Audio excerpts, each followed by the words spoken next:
డబ్బు, అనారోగ్యం, ఉద్యోగం, వ్యాపారం అప్పులతో బాధపడుతున్నారా? వెంటనే ఈ వెబినార్ లో జాయిన్ అవ్వండి. ప్రేక్షకులకి మీ రామచంద్రమూర్తి నమస్కారాలు. ఇవాళ ఈ వీడియోలో మనం కొత్తగా యుఎస్ ఎలక్షన్స్ జరిగాయి, అలాగే ట్రంప్ గారు అధికారంలోకి వచ్చారనేది కన్ఫర్మ్ అయిపోయింది.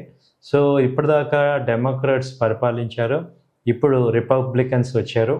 ఆల్రెడీ ట్రంప్ గారు ఒకసారి వాళ్ళు అధ్యక్ష పీఠాన్ని అధిరోహించారు. ఇప్పుడు మళ్ళీ రెండోసారి వస్తున్నప్పుడు ఎటువంటి కీలక నిర్ణయాలు జరుగుతాయి, అలాగే దీనివల్ల భారతదేశానికి ఏ రకమైన ప్రభావం ఉంటుంది స్టాక్ మార్కెట్ మీద కానీ లేకపోతే ఎకానమీ మీద కానీ అనేది ఈ ఎక్స్పర్ట్స్ యొక్క ఎనాలిసిస్ని ఈ వీడియోలో మనం చూద్దాం.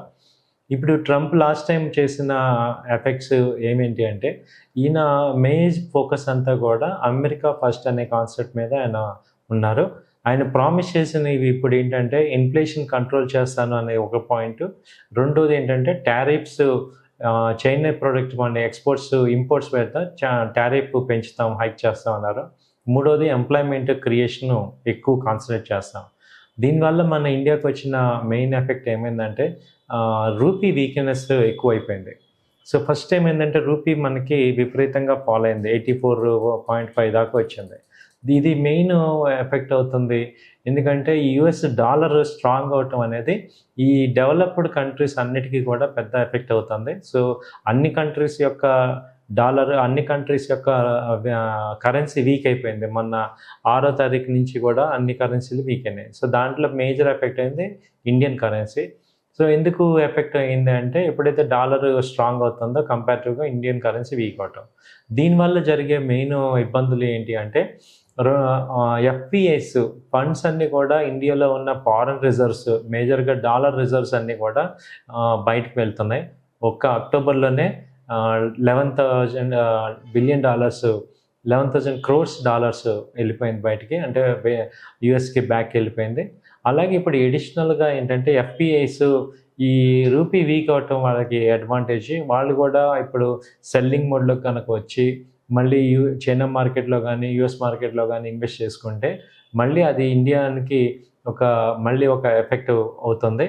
ఎందుకంటే ఎక్కువ లాస్ట్ టైం జరిగింది కూడా ఇదే అనమాట. ఎక్కువ మంది యుఎస్ కంపెనీస్లో రీఇన్వెస్ట్మెంట్ చేయడానికి ఇండియన్ ఎకానమీ నుంచి మనీని తీసుకోవడం జరిగింది.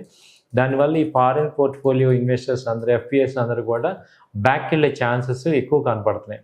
దాదాపు $11 బిలియన్ అక్టోబర్లో వెళ్ళిపోయింది. కాబట్టి ఇంకా నవంబర్ సిరీస్లో ఇంకెంత వెళ్తుంది అనేది నెక్స్ట్ చర్చించే అంశం. దాని తర్వాత ఏంటంటే ఇండియాలో ఇంకొక ఎఫెక్ట్ ఈ ట్రంప్ గారు రావటం వల్ల ఇంట్రెస్ట్ రేట్లు తగ్గిద్దామనే దాన్ని గవర్నమెంట్, ఆర్బీఐ ఇన్ఫ్లేషన్ తగ్గింది కాబట్టి ఇంట్రెస్ట్ రేట్స్ డిసెంబర్లో తగ్గిద్దాం అనుకొని ఉన్నారు. వాళ్ళు ఇప్పుడు ఏమవుతున్నారంటే, ఎప్పుడైతే ఫారెన్ రిజర్వ్స్ తగ్గిపోతున్నాయో గవర్నమెంటే, ఆర్బీఐ సెంట్రల్ బ్యాంకే మళ్ళీ ఇంటర్ఫియర్ అయ్యి ఈ రూపీని స్టెబిలైజ్ చేయాల్సిన పరిస్థితి రావచ్చేమో అనే ఉద్దేశంతో వీళ్ళు డిసెంబర్లో తగ్గించాలనుకున్న ఇంట్రెస్ట్ రేట్స్ తగ్గించకపోవడానికి ఎక్కువ ఛాన్సెస్ ఉన్నాయని ఎక్స్పర్ట్స్ చెప్తున్నారు. సో దీనివల్ల మనందరికీ కూడా ఇదొక బ్యాడ్ న్యూస్. ఇంట్రెస్ట్ రేట్స్ తగ్గితే వస్తువుల మీద కానీ గృహాల మీద కానీ ఇంట్రెస్ట్లు తగ్గుతాయి, మనకి ఈఎంఐలు తగ్గుతాయి. అలాంటిది ఇప్పుడు మళ్ళీ సేమ్ ఇంట్రెస్ట్ రేట్స్ మెయింటైన్ చేస్తే మళ్ళీ ఒక 2-3 months దాకా ఈ యొక్క ఆలోచన లేకుండా పోతుంది. కాబట్టి ఇది ఇండియాకి మళ్ళీ ఒక నెక్స్ట్ మేజర్ ఇబ్బంది. తర్వాత తీసుకుంటే చైనా మీద ఎక్కువ అయిన లాస్ట్ టైం ఫోకస్ చేసి 60% టారిఫ్స్ మనం ఇంపోర్ట్స్ మీద, చైనా ఇంపోర్ట్స్ మీద వేస్తామని చెప్తున్నారు. అది ఏంటంటే ప్రాక్టికల్గా కష్టంగానే, రిడిక్యులస్గానే ఉంటుంది. ఎందుకంటే చైనా నుంచి మేజర్గా రా మెటీరియల్స్ అన్నీ కూడా యుఎస్కి వెళ్తాయి. సో వాటి వల్ల ఏమవుతుందంటే ప్రొడక్షన్ కాస్ట్ పెరగటం వల్ల మళ్ళీ ఇన్ఫ్లేషన్ అనేది అక్కడ కూడా వస్తుంది. సో ఇన్ఫ్లేషన్ ఎక్కువైపోబట్టే మెయిన్ ఈ డెమోక్రాట్స్ ఓడిపోవడానికి మేజర్ రీజనే ఇన్ఫ్లేషన్ ఎక్కువ అవటం. కాబట్టి ఈయన ఇన్ఫ్లేషన్ తగ్గిస్తాను అని ప్రామిస్ చేశారు. కాబట్టి ఇప్పుడు చైనా మీద కనుక టారిఫ్స్ ఎక్కువ పెంచితే ఆటోమేటిక్గా అది యూఎస్ మీదే ఎఫెక్ట్ అవుతుంది. ఎందుకంటే ఇంపోర్ట్స్ పెంచితే రా మెటీరియల్ కాస్ట్ పెరుగుతుంది. కాబట్టి ఆ కాస్ట్ తగ్గట్టుగా వస్తువుల యొక్క రేట్లు కూడా పెరిగితే మళ్ళీ ఇన్ఫ్లేషన్ పెరుగుతుంది. కాబట్టి ఈ చైనాకి వీళ్ళు ఇంత టారిఫ్ వేసే అవకాశాలు ఉండవు. దానివల్ల ఏమవుతుందంటే ఎమర్జింగ్ మార్కెట్స్లో మేజర్గా ఇండియా మార్కెట్స్ నుంచి మనీ అంతా కూడా చైనాకి వెళ్ళిపోయే అవకాశం ఆల్రెడీ వెళ్తున్నాయి, అది కంటిన్యూ అయ్యే అవకాశాలు కనబడుతున్నాయి. ఈ 3 మేజర్ ఇష్యూస్ ఇక్కడ జరుగుతున్నాయి. అలాగే నెక్స్ట్ వచ్చే విషయం ఏంటంటే, ఎప్పుడైతే ఈ యొక్క రూపీ వీక్నెస్ కనుక ఆపగలిగి ఎక్స్పోర్ట్స్ కనుక పెంచగలిగితే ఫారిన్ పోర్ట్ఫోలియోస్ని మళ్ళీ అట్రాక్ట్ అయ్యే ఛాన్సెస్ ఉంటాయి. ఇంట్రెస్ట్ రేట్స్ స్టెబిలిటీ ఒకటి. ఈ 4 ఫ్యాక్టర్స్ మేజర్గా ఈ ట్రంప్ ఎలక్ట్ అవటం వల్ల జరిగే మేజర్ లాస్ అవ్వచ్చు మన ఇండియాకి.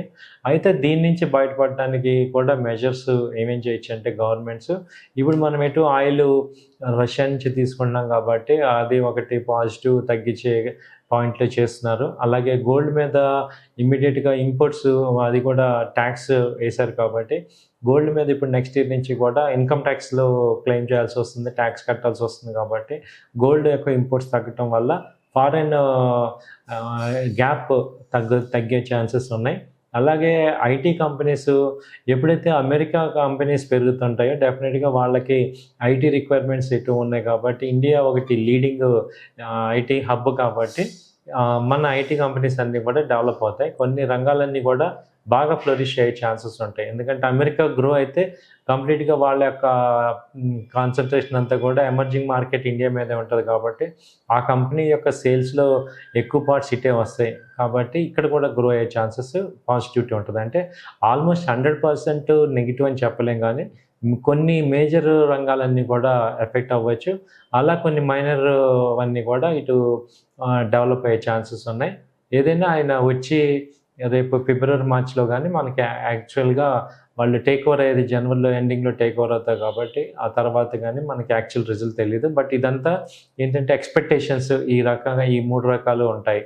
ఈలోపు ఏదైనా స్టెబిలిటీ వస్తే ఇండియా ఎకానమీ ఒరిజినల్గా కూడా ఇండియా ఎకానమీ స్ట్రాంగ్ ఉంది కాబట్టి సస్టైన్ అయ్యే ఛాన్సెస్ కనపడుతున్నాయి. కాబట్టి సో ఇది మా యొక్క పర్సనల్ అనలిటికల్ ఒపీనియన్ మాత్రమే. మీరు కూడా 1-2 సార్లు చూసి డెసిషన్ తీసుకోండి. Thank you.